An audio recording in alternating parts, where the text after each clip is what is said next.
నమస్కారం నమస్తే.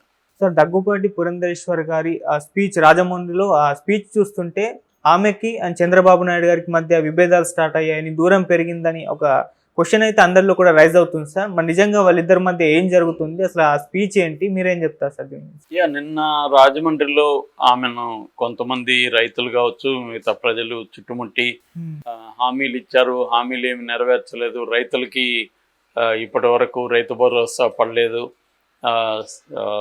తర్వాత విద్యా దీవెన కావచ్చు, వసతి దీవెన కావచ్చు, ఈ ఫండ్స్ ఏం రాలేదు. అట్లాగే తల్లికి వందనం అనే పేరుతో అమ్మఒడి ఇంతకుముందు జగన్ ఇచ్చేవాడు, అది రాలేదు. ఇలాగా ఆమెని అడిగారు. దాంతో ఆమె అవన్నీ నాకు తెలీదు, నేను ఏమీ హామీలు ఇవ్వలేదు, మీరు ఎవరినో వేరే వాళ్ళని పోయి అడగండి, అవి ఎవరు ఇచ్చారో వాళ్ళని అడగండి అన్నట్టుగా మాట్లాడిందని చెప్తున్నారు. అంటే దీనివల్ల ఏంటి, పురంధరేశ్వరికి చంద్రబాబు మధ్య ఏమైనా ఇబ్బందులు వచ్చాయా అన్న ఒక వార్త వైరల్ అవుతుంది. మామూలుగా ఏంటంటే ఇది సంకీర్ణ కూటమి. సంకీర్ణ కూటమిలో ఒక పార్టీకి ఫుల్ మెజార్టీ రాకుండా ఉంటే అది మిగతా రెండు పార్టీలకు కూడా ఇంపార్టెన్స్ ఉంటుంది. మామూలుగా చంద్రబాబుకి ఇప్పుడు వాళ్ళిద్దరు అవసరం లేదు. ఎలక్షన్ ముందు వాళ్ళిద్దరు అవసరం ఉంది. బీజేపీ జనసేన అవసరం చంద్రబాబుకి ఉన్నింది కాబట్టి ఆయనే ఎక్కువ చొరవ తీసుకొని వాళ్ళ వెంటబడి వాళ్ళతో పెట్టుకున్నాడు. అయితే ఇప్పుడు ఏమైంది, ఆయనకే 135 సీట్స్ వచ్చాయి కాబట్టి చంద్రబాబుకి వాళ్ళిద్దరు అవసరం లేదు. అయినా కూడా ఆయన పొత్తు ధర్మం ప్రకారం ఇటు పవన్ కళ్యాణ్కి జనసేనకి ముగ్గురికి మంత్రి పదవులు ఇచ్చాడు. అటు అక్కడ కూడా సత్యకుమార్ ఒకరికి బీజేపీకి ఇచ్చాడు. మిగతా నామినేషన్ పదవుల్లో కూడా కొంత ఇచ్చే అవకాశం ఉంది.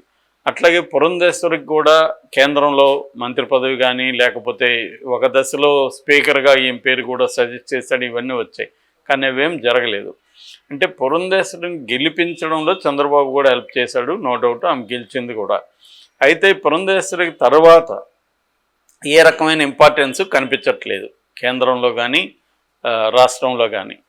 ఎక్కడ బీజేపీ సత్యకుమార్ మంత్రిగా ఆయన పనిచేసుకుంటున్నాడు తప్ప బీజేపీ నాయకులకి ఏమీ ఎక్కడ ఇంపార్టెన్స్ అయితే కనిపించట్లేదు. అంటే గవర్నమెంట్ కార్యక్రమాల్లో కావచ్చు, ఇంకో చోట లేదు.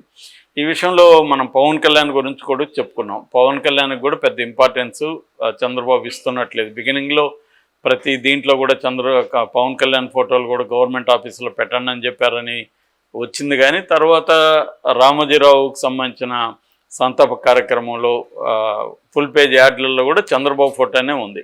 దీన్ని ఇతర రాష్ట్రాలతో కంపేర్ చేస్తున్నారు, కర్ణాటక అండ్ తెలంగాణతో. ఇక్కడ ఏ ప్రకటించినా బట్టి విక్రమార్క ఉంటున్నాడు, కర్ణాటకలో కూడా ఏది ఇచ్చినా సిద్ధరామయ్యతో పాటు డీకే శివకుమార్ ఫోటోలు కూడా ఉంటున్నాయి. వీళ్ళు ఇస్తున్నారు, ఇక్కడేమో పవన్ కళ్యాణ్ మీద డిపెండ్ అయ్యి కదా చంద్రబాబు అధికారంలోకి వచ్చాడు. పవన్ కళ్యాణ్ లేకపోతే అసలు ఆయన అధికారంలోకి వచ్చే పరిస్థితి లేదు.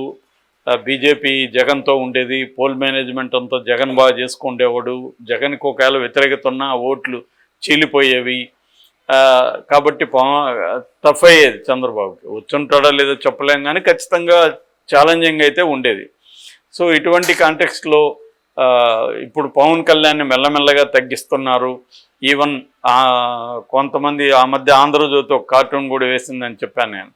అంటే మోడీ నా గుండెల్లో ఉన్నాడని పవన్ కళ్యాణ్ అంటే, దాని మీద ఆంధ్రజ్యోతి కార్టూన్ ఏంటంటే, మీ గుండెల్లో మోడీ గుండెల్లో మీరుంటే సరిపోదు సార్, ఇక్కడ అమరావతిని పోలవరాన్ని కూడా ఆయన గుండెల్లో పెట్టండి అని చెప్పాయి. అంటే అమరావతిని పోలవరాన్ని ఆయన గుండెల్లో పవన్ కళ్యాణ్ ఎందుకు పెట్టాలి, చంద్రబాబు ఎందుకు పెట్టకూడదు? అది అక్కడ ఏంటంటే పవన్ కళ్యాణ్ని కామెడీ చేసే విధంగా కార్టూన్ వచ్చింది. అది తెలుగుదేశం పత్రికలో రావడం ఆశ్చర్యం. సో ఇలాగా అనేక విషయాల్లో పవన్ కళ్యాణ్కి కూడా ఇంపార్టెన్స్ ఇవ్వట్లేదు. అట్లాగే పురంధేశ్వరికి కూడా పెద్దగా ఇంపార్టెన్స్ వచ్చినట్టు కనపడలేదు. మామూలుగా అయితే పురంధేశ్వరి అంతకు ముందుగా ఇసుక కుంభకోణం, తర్వాత మద్యం కుంభకోణాల మీద పెద్ద ఎత్తున పోరాటం చేసింది. ఇప్పటి వరకు వాటిలో పెద్ద మార్పులు రాలే. ఇసుక మళ్ళీ ఫ్రీ ఇసుక అన్నారు, కానీ ఎక్కడికక్కడ అమ్ముకోవడం జరుగుతుంది. దాని మీద పురంధరేశ్వరి కోపంగా ఉన్నట్టుగా చెబుతున్నారు. అట్లాగే మద్యం అయితే ఇప్పటివరకు ఏం టచ్ చేయలేదు, అలాగే ఉంది. చాలా జగన్ పెట్టిన వాటిని ఇంకా అలాగే ఉంచారు. అంటే ఇది నిజానికి ఎక్కువ కాలం కూడా కాదు కాబట్టి మనం చంద్రబాబు ప్రభుత్వం తప్పుపట్టలేము. ఇంకా గడిస్తే కానీ ఒక 6 నెలలు గడిస్తే కానీ మనం నిర్దిష్టంగా విమర్శ చేయడానికి తగిన సమయం అయితే కాదు. కానీ వాళ్ళలో అసంతృప్తి రావడానికి ఇవన్నీ కూడా కారణాలుగా చెబుతున్నారు. సో ముఖ్యంగా ఆమెకి వ్యక్తిగతంగా ఇంపార్టెన్స్ ఇవ్వలేదు. రెండవది బీజేపీలో 2 వర్గాలు ఉన్నాయి ముందు నుంచి కూడా. ఒకటేమో వైసీపీని సపోర్ట్ చేసే వర్గం, ఒకటి చంద్రబాబుని సపోర్ట్ చేసే వర్గం. చంద్రబాబు తన వర్గాన్ని పైకి తీసుకురావడంలో సక్సెస్ అయ్యాడు. సో అందుకనే సత్యకుమార్ కూడా ఒక తెలుగుదేశం పత్రికలో, ఆంధ్రజ్యోతిలో కాలమే ఉండేది ఆయన, సత్యకాలం ఏదో ఆయన రోజు రాసేవాడు. సో అలాగా ఆయన తెలుగుదేశం సపోర్టర్గా ఎప్పటి నుంచో ఉన్నాడు. అందుకనే ఆయనకు మంత్రి పదవి కూడా వచ్చింది.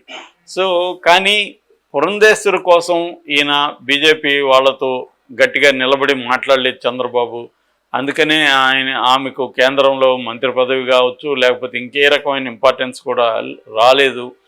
కేవలం ఆమె ఎంపీగా, సాధారణ ఎంపీగా మిగిలిపోయింది అన్న ఒక ఇది ఉంది. అంటే చంద్రబాబు వాడుకొని వదిలేస్తాడు అనే విమర్శ ఎప్పటి నుంచో చంద్రబాబు ఉంది. ముఖ్యంగా నందమూరి కుటుంబానికి అవసరమైనప్పుడు ఆయన వాడుకుంటాడు, తర్వాత వాళ్ళని పక్కన పెట్టేస్తాడు. హరికృష్ణ విషయం కావచ్చు, తర్వాత జూనియర్ ఎన్టీఆర్ కావచ్చు, ఇలాగా ఆయనకు అవసరం వస్తే వాళ్ళని వాడుకుంటాడు, తర్వాత వాళ్ళని పక్కన పెట్టేస్తాడు అన్న విమర్శలు గతంలో ఉన్నాయి. అంటే ఆమె అయితే చంద్రబాబు గెలుపుకు కూడా చాలా పెద్ద కృషి చేసింది. అంటే బీజేపీ పెద్దలతో ఎప్పటికప్పుడు టచ్లో ఉంటూ వాళ్ళని కలపడం కావచ్చు, 100 రూపీస్ కాయిన్ ఆ సందర్భంగా కూడా నడ్డాతో చంద్రబాబును కలపడం, ఇవన్నీ ఆమె చంద్రబాబుకి అనుకూలంగా చాలా పనులు అయితే చేసింది. అట్లాగే జగన్కి యాంటీగా బిల్డప్ చేయడంలో కూడా ఆమె కృషి చేసింది. అయితే నిన్న ఆమె టెక్నికల్గా తీసుకున్నప్పుడు ఆమె చెప్పింది కరెక్టే, హామీలు నేను ఇవ్వలేదు, నిజంగానే బీజేపీ హామీలు ఇవ్వలేదు, చంద్రబాబు మేనిఫెస్టోని బీజేపీ ఓన్ చేసుకోలేదు, ఈవెన్ అధికార ప్రతినిధి తాకడానికి కూడా ఆయన ఇష్టపడలేదు, స్టేజ్ మీద వద్దనేసాడు. సో వాళ్ళు ఎప్పుడూ ఓన్ చేసుకోవాలి. అందుకని అది ఇటు పవన్ కళ్యాణ్ ఓన్ చేసుకున్నాడు, చంద్రబాబు ఓన్ చేసుకున్నాడు తప్ప బీజేపీ ఓన్ చేసుకోలేదు. కాకపోతే ఇక్కడ టెక్నికల్గా నేను చెప్పలేదని చెప్పచ్చు, కానీ కూటమి వాళ్ళదే కదా, ప్రభుత్వం వాళ్ళదే కదా, అయినప్పుడు ఆమె బాధ్యత తీసుకోవాలి. ఆమె కూడా ప్రజలకు సంబంధించి బాధ్యత తీసుకొని, అంటే నేను చెప్పలేదు కాబట్టి అమలు చేయకపోతే నాకు సంబంధం లేదని అనకూడదు ఆమె. ఎందుకంటే కూటమి అంటేనే అర్థం అన్నిటినీ ఓన్ చేసుకోవాలి. అంతేగాని చంద్రబాబు చెప్పాడుగా, మరెందుకు ఉన్నారు మీరు గవర్నమెంట్లో, బీజేపీ మీరు గవర్నమెంట్లో ఉండకూడదు కదా, అట్టేటప్పుడు మీరు ప్రతిపక్షంలో ఉండండి, ఎందుకు మంత్రి పదవి తీసుకున్నారు? కాబట్టి ఆ ప్రశ్న అయితే ఆమెకి ఖచ్చితంగా వస్తుంది. సో ఆమె అలా ఎస్కేప్ కావడానికి మాత్రం కుదరదు. ప్రజల తరఫున బాధ్యత వహించాలి. ఒక ఎంపీగా కూడా ఆమెకు బాధ్యత ఉంది. సో ఎంపీ కాబట్టి నాకు ఇక్కడ రాష్ట్ర ప్రభుత్వానికి సంబంధించి ఏమి లేదని చెప్పడానికి లేదు. ఎందుకంటే ఆమెకు ఒక నియోజకవర్గం ఉంది, అక్కడ ప్రజలు ఉన్నారు, అక్కడ ఇబ్బందులు పడుతున్నారు, అక్కడ ఖచ్చితంగా వాళ్ళని నిలదీస్తారు. పైగా డబుల్ ఇంజిన్ సర్కార్ ఇది, కేంద్రంలో వీళ్ళు ఉన్నారు, రాష్ట్రంలో వీళ్ళు ఉన్నారు, కాబట్టి ఇంకా ఎక్కువ ఆశిస్తారు దీని నుంచి. ఎందుకంటే గతంలో జగన్ అంటే ప్రతిదీ భయపడుతూ చేయాల్సి వచ్చింది. ఇప్పుడు అలాంటి భయం అవసరం లేదు చంద్రబాబు వల్ల మోడీకి భయం ఉండాలి, కానీ మోడీ వల్ల చంద్రబాబుకి ఎందుకు భయం ఉండాలి?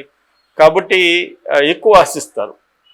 కానీ ఇప్పుడు ఆ ఆశలకు తగినట్టుగా ఎక్కడా ఏమి జరగలేదు. బడ్జెట్లో ఏమన్నా జరుగుతుంది అనేది అందరూ కూడా ఎదురు చూస్తున్నారు. ఇప్పుడు బడ్జెట్ తర్వాత నిజానికి చంద్రబాబుకి నిజంగా ఎంత ఇంపార్టెన్స్ ఉందో తేలిపోతుంది. ఎందుకంటే వాళ్ళు మామూలుగానే సౌత్ ఇండియాకి ఎప్పుడు కూడా పెద్దపీట వేయరు నార్త్ ఇండియన్ ప్రైమ్ మినిస్టర్లు.